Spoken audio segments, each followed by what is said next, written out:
Chosen one, lock your attention on this message right now. That urge to defend yourself, to explain yourself, to make someone understand your side of the story, release it. Someone far more powerful than you just stepped in. The enemy has been working overtime this week for one reason, and one reason only. He knows that what God just authorized on your behalf cannot be reversed. It all shifts in the next 24 hours. The silence that was confusing you, the doors that seemed sealed, the people who refused to acknowledge what you were carrying, it all moves.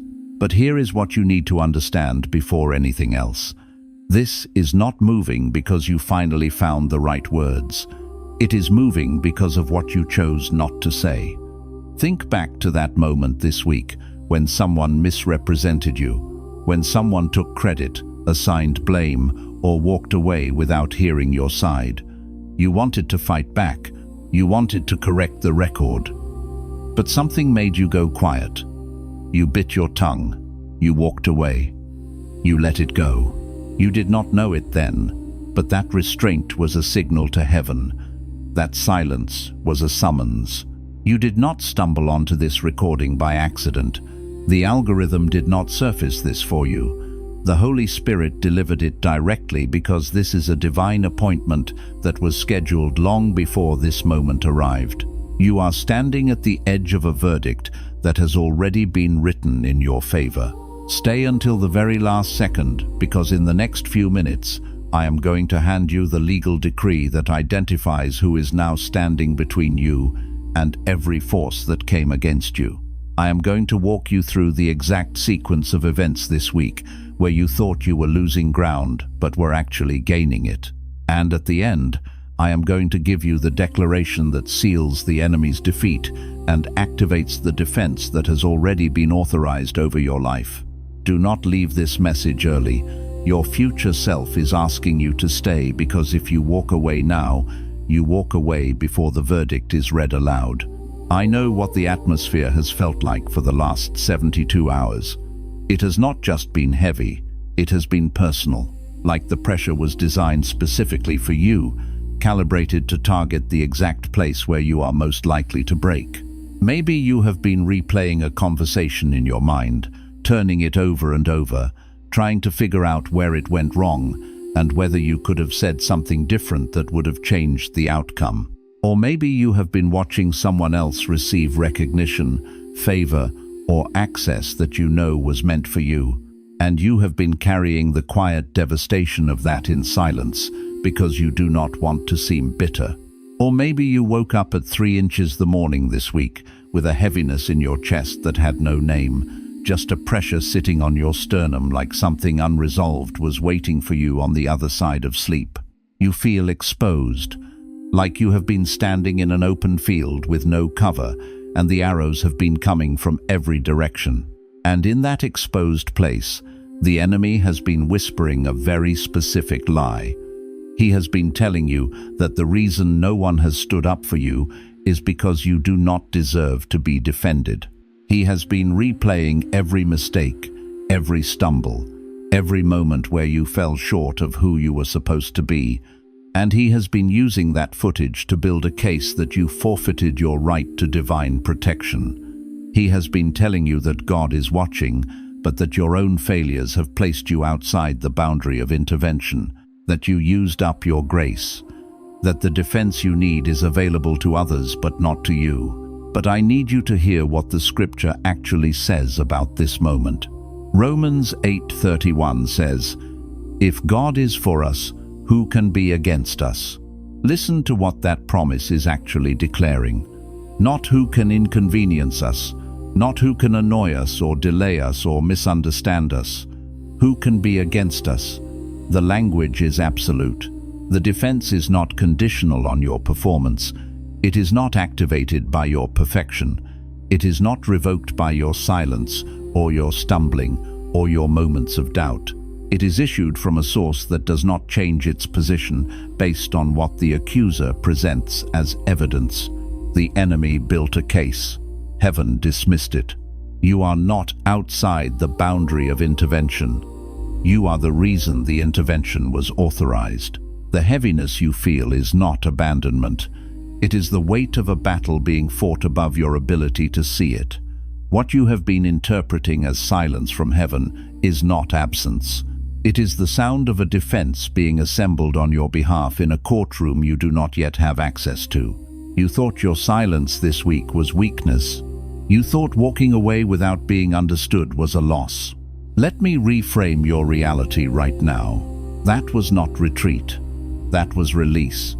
And the moment you released it, you handed it to someone with the authority to handle it in a way you never could have managed on your own. You are not undefended. You are covered. And the one standing between you and every force that came against you this week is not stepping aside. What you've been interpreting as abandonment has actually been architecture. The silence you've been sitting in, the unanswered prayers that echoed in the vast chambers of your heart, the doors that closed with a resounding thud without explanation, the people who walked away from your life's path without a backward glance. None of that was evidence that heaven had forgotten you, like a potter who lets his clay dry and crack. Instead, it was profound evidence that something far more strategic, far more intricate, was being meticulously constructed around the very fabric of your life, all without your permission and without your conscious awareness. And that, my friends, is the truth that often remains unspoken, the revelation that rarely makes the headlines of our lives. The divine protection that God meticulously places over a life He has chosen, a life He cherishes as a precious jewel, doesn't always manifest in ways that feel like protection. Sometimes it wears the disguise of loss, a seemingly barren field where nothing can grow. Sometimes it dons the cloak of delay, a season of waiting that feels like an eternity. And sometimes it appears in the very form of the thing you've been mourning, the very absence you've been grieving, a cruel paradox designed to refine rather than to break. Some messages are not merely meant to inform, they possess an inherent power to activate, to stir something dormant within your soul. If something resonated deep within your spirit just now, a subtle yet undeniable stirring, it may be a sign that you are ready to receive the chosen one's blueprint. This sacred guide is not just a book, it is a revelation, meticulously designed to unveil the 8 divine patterns that underpin your calling, the sacred purpose woven into the very essence of your being, your journey through suffering, and ultimately, your glorious destiny. It comes as a complete package, including the full audiobook, so that you can allow its wisdom to permeate your spirit during moments of prayer, during periods of restful contemplation, or in those quiet, intimate moments you share with God. And for those of you who feel the profound calling to speak His truth, to be a vessel for His divine word, you will also receive Activating Your Prophet Mantle, a powerful bonus ebook crafted for those who carry a prophetic assignment, a sacred trust to declare His will to the world. The link to this transformative resource is waiting for you, the first pinned comment. But remember, this offer is only available for a limited time, a window of opportunity for divine alignment. Consider the profound narrative of Elijah in the wilderness. Here was a man who had just commanded fire from the heavens, a man who had stood as a solitary beacon against 450 prophets of Baal, and had witnessed firsthand God's undeniable, supernatural power descend. He had faced down the entire religious establishment and emerged victorious, a testament to the living God. And yet, within days of this monumental victory, he was running, a fugitive in his own land. He found himself hiding beneath a broom tree, his spirit broken, his hope extinguished, asking God to simply take his life. He was utterly convinced that he was the last true prophet remaining, that all his efforts, all his sacrifices, had ultimately amounted to nothing in the grand scheme of things. And in that moment of profound despair, what was God's response? It wasn't a sermon detailing his shortcomings, nor was it a stern rebuke for his faltering faith. Instead, God sent an angel, a celestial messenger, who gently touched him and uttered these life-altering words, "Arise and eat, because the journey is too great for you." Notice, God's very first response to Elijah's overwhelming exhaustion and despair was not correction, but provision. And this provision was far more than just physical sustenance. It was a profound declaration, a divine affirmation that Elijah's journey was far from over, that he still had a vital purpose, a divine destination awaiting him. The weakness he felt in that desolate moment was not the end of his assignment. It was, in fact, the essential preparation for the next monumental mountain he was destined to climb. And this is precisely where this message transcends the abstract and becomes deeply personal for you, because you, too, have found yourself in that wilderness. Perhaps you are there even now, navigating its desolate landscapes, and in your isolation, you have begun to interpret it as rejection, like a gardener whose seeds have failed to sprout. In your stillness, you have perceived stagnation, as if time itself has ceased to flow. In your pain, you have concluded that it is a form of punishment, a consequence for perceived wrongdoings. But what if, just what if, the reason everything around you went quiet, the reason the world seemed to fade into silence, was precisely because God was in the process of intricately repositioning something on your behalf, a delicate recalibration that required your stillness to be fully completed. But here's where the understanding deepens, where the revelation truly begins to unfold. It's not merely that God is actively defending you, shielding you from unseen dangers. It's that He is safeguarding you from things that your natural eyes are not yet equipped to perceive, from threats that operate on a plane beyond your current comprehension. There are doors that He has deliberately closed, doors that, from your outward perspective, may have appeared as definitive failures. Yet, these closures were, in reality, acts of divine redirection, steering you away from paths that would have led to ruin. There are relationships that He has sovereignly ended, relationships that felt like the sharp sting of betrayal, but were, in truth, precise, surgical removals of elements that would have hindered your growth or compromised your spirit. There are opportunities that you earnestly pursued, that you longed for with every fiber of your being, and that you grieved over when they were withheld. But these very opportunities would have exacted a devastating cost, compromising the very thing He has been meticulously building within the hidden, sacred chambers of your life. You were not rejected from those rooms, my dear one. You were, in fact, divinely protected from what lay within them. This is a subtle yet insidious tactic that the enemy has been relentlessly exploiting in your life. He understands that if he can skillfully manipulate your perception, making God's divine protection appear as a form of punishment, he can then persuade you to actively partner with the very narrative of defeat he is attempting to script over your existence. He doesn't necessarily require you to renounce God entirely. That would be too overt. His aim is far more subtle. He simply needs you to begin doubting the inherent goodness of what God is orchestrating in your life. Because a soul that harbors doubt about divine goodness will inevitably cease to trust divine instruction. And a soul that stops trusting divine instruction will, by necessity, begin to make decisions from a place of pervasive fear rather than unwavering faith. And decisions born from fear, my friends, almost invariably lead you spiraling back into the very cycles of struggle and limitation from which you were so recently delivered. And what is poised to unfold next will likely astonish you. The divine unfolding always does. But before we step into that glorious anticipation, this foundational truth must firmly establish itself within the core of your being. The profound reason you have felt such an intense sense of aloneness in this particular season is not because no one is actively fighting for you, not because you are adrift in a cosmic void. It is because the spiritual war that is being waged over the precious landscape of your life is occurring at a level, a dimension, that your natural eyes were never designed to perceive. Think of Daniel, a man of deep prayer and unwavering devotion. He prayed for 21 consecutive days, and from his earthly perspective, there was no visible answer, no outward sign of divine intervention.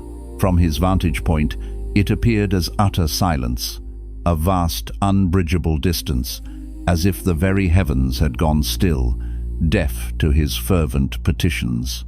But what was truly transpiring beyond the veil of his perception? An angelic host was engaged in celestial combat.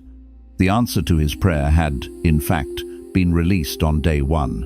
The agonizing delay he experienced was not a reflection of divine disinterest. It was the unfolding of divine warfare, being fought valiantly on his behalf by unseen forces, by legions of heavenly beings whom he could not see and of whose presence he was entirely unaware. And the very moment the breakthrough finally pierced through the spiritual resistance, the angel's immediate declaration was, "From the first day that you set your heart to understand and to humble yourself before God, your words were heard." The first day. God heard you the very first moment your heart cried out. The delay was never a matter of his willingness. It was a testament to the magnitude of the spiritual war being waged. So, allow that truth to permeate your being, to settle into something tangible and real within the depths of your spirit. The prayers that you had come to believe went unanswered were, in fact, heard. The cries of anguish you released in the solitude of your car, in the quiet sanctuary of your closet, in the deepest hours of the night when the world around you slept, undisturbed by your internal turmoil, they were received by the attentive heart of the Father. And something miraculous, something powerful, was mobilized on your behalf the very instant those earnest pleas left your lips. You simply could not perceive the movement.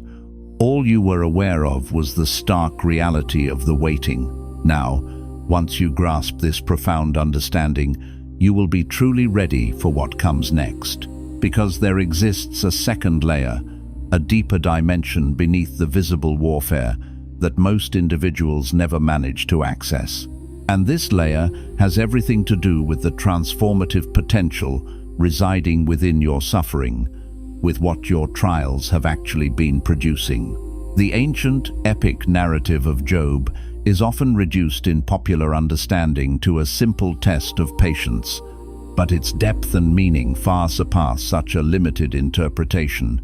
Job's immense suffering was not an indication that God had abandoned him to the ravages of despair. It was, in fact, irrefutable evidence that God had publicly and unequivocally declared his immeasurable worth. The enemy, the adversary, cannot touch what God has not sovereignly permitted him to touch. And the very fact that the accuser had to approach God, to petition for permission to even come near Job's life, signifies that Job was enveloped by a divine boundary, an impenetrable perimeter that no enemy force could breach without explicit divine allowance. The attack was not proof of Job's weakness. It was a powerful testament to his intrinsic value, because the enemy does not expend his resources, his cunning strategies, on individuals who pose no genuine threat. He does not petition the courts of heaven for access to lives that hold no significant spiritual or prophetic weight. He targets, with laser-like precision, those individuals who carry within them something potent, something that, if fully awakened and unleashed, possesses the power to irrevocably alter the landscape of his agenda. Stay with me, my friends, because what I am about to share next is the pivotal key, the very element that possesses the power to shatter these debilitating cycles. For too long, you have been attempting to find a semblance of peace with your suffering by conveniently labeling it as random, as a mere unfortunate happenstance. You've told yourself that life is inherently difficult for everyone, that your specific pain is insignificant, that you simply need to persevere. just like everyone else. But your suffering is not random. It is profoundly targeted. And targeted suffering always has a specific target's name attached to it, and your name is indelibly etched upon it for a divine reason. The enemy has meticulously studied your lineage, your unique gifts, your deepest vulnerabilities, and your extraordinary potential. He knows precisely what you carry within you, often better than you know yourself. He has been working overtime, dedicating immense effort to neutralize something within your core that he recognizes with absolute certainty will become an existential threat to his dark agenda if it is ever fully awakened. And this means, my beloved, that you are not a casualty of circumstance. You are a chosen target. And targets are not chosen haphazardly. They are chosen with deliberate intent. Targets are chosen precisely because they matter profoundly. But here lies the difficult truth, the part that many are reluctant to confront or even acknowledge. It is one thing to intellectually understand that you are being divinely defended. It is an entirely different matter to honestly examine what you have, however unconsciously, been agreeing with while this celestial defense has been actively taking place. Because even as God has been valiantly fighting for you, there have been insidious voices that you have been actively inviting in. There have been internal narratives that you have been hosting, like long-term, unwelcome residents within the sacred space of your mind. There have been thought patterns that you have been rehearsing with such frequency and intensity that they have begun to sound indistinguishable from truth. And the devastating consequence of agreeing with the enemy's insidious assessment of your life, even while God himself is actively defending it, is that you create a profound internal contradiction, a schism that effectively blocks the full, glorious manifestation of what heaven is ardently trying to release into your life. God is fighting for a version of you that you, through your own words and thoughts, are continually attempting to dismantle. He is defending sacred ground that you keep surrendering in your private moments of crippling self-doubt, bitter self-accusation, and pervasive self-abandonment. And this, my friends, brings us to a critical realization that most people completely miss. It is not solely what you believe about God that ultimately determines the magnitude of your breakthrough. It is, fundamentally, what you believe about yourself in the presence of God. Consider the Israelites. They received the very same promise that David did. They heard the same powerful declaration of divine favor resonating through their history. They stood on the precipice of the very same promised land, a land flowing with milk and honey. But when they dispatched spies into the territory and received their report, 10 out of the 12 spies declared, "We were like grasshoppers in our own sight, not in the sight of the formidable enemy, in their own diminished sight." And that deeply ingrained self-perception, that soul-crushing agreement with inherent smallness, is precisely what held an entire generation captive, preventing them from inheriting the abundant blessings that had already been irrevocably promised to them. God never ceased being for them. His favor never wavered, but they, tragically, ceased to be for themselves. And the vast, soul-aching gap between God's magnificent vision for you and your own internal, limited vision of yourself, that is the fertile ground where delay takes root and flourishes.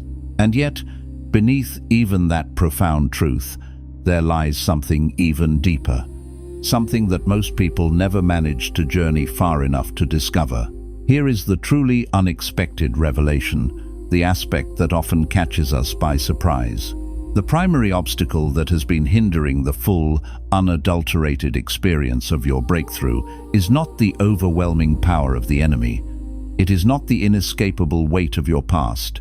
It is not even your pervasive self-doubt, although that has undeniably played a significant role. What has been truly blocking you, and this is the part that requires immense courage to truly receive, is your deep, ingrained familiarity with the struggle. You have resided in survival mode for so extended a period that the very concept of breakthrough now feels foreign, alien, and even frightening. You have dwelled in the wilderness for so long that the wilderness itself has begun to feel like home, a familiar, albeit desolate, dwelling place.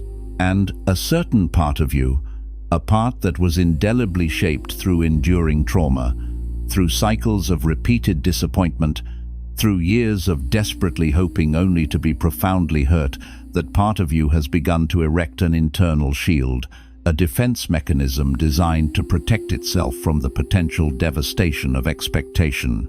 Because you reason internally, if you do not expect the good, you cannot be devastated by its absence. If you do not fully embrace belief, you cannot truly fall. And so, you have meticulously kept one foot firmly planted in faith, while the other remains cautiously entrenched in self-protection. And you have, in your own mind, labeled this compromise as wisdom. You have called it being realistic. You have even termed it as a mature form of managing your emotions. But what it truly represents, my dear one, is a self-imposed ceiling that you have constructed over the expansive landscape of your own life, a barrier designed to keep the pain out. And in its effectiveness at repelling pain, it has, regrettably, also been equally effective at keeping the fullness of God's intended blessings in. God is not asking you to be reckless, to leap blindly into the unknown without discernment. He is not demanding that you ignore your history or pretend that the wounds you carry are not real. But He is, in this very moment, asking you to make a solemn decision. Are you going to allow the contours of your past, the scars it has left, to dictate the ultimate size and scope of your future expectations? Because what He has been meticulously building for you, the glorious destiny He has envisioned, was never designed to fit within the restrictive confines of the emotional container your pain has created. The abundance of blessing He is poised to release simply does not fit within the framework of managed hope, of cautious optimism. The powerful, radiant identity He has been calling forth from the depths of your being cannot possibly emerge from a life lived at merely half capacity, a life held back by fear. And the divine defender He has stationed over your life has not been engaged in this arduous spiritual battle for so long, merely so that you can remain comfortably ensconced in your limitations. He's been fighting so that you can walk fully, completely, without reservation, without holding anything back into the magnificent inheritance that was divinely written over your name before you even drew your first breath. So tonight, as the day draws to a close, and before you surrender to sleep, I invite you to place your hand gently upon your heart and declare these powerful affirmations with me.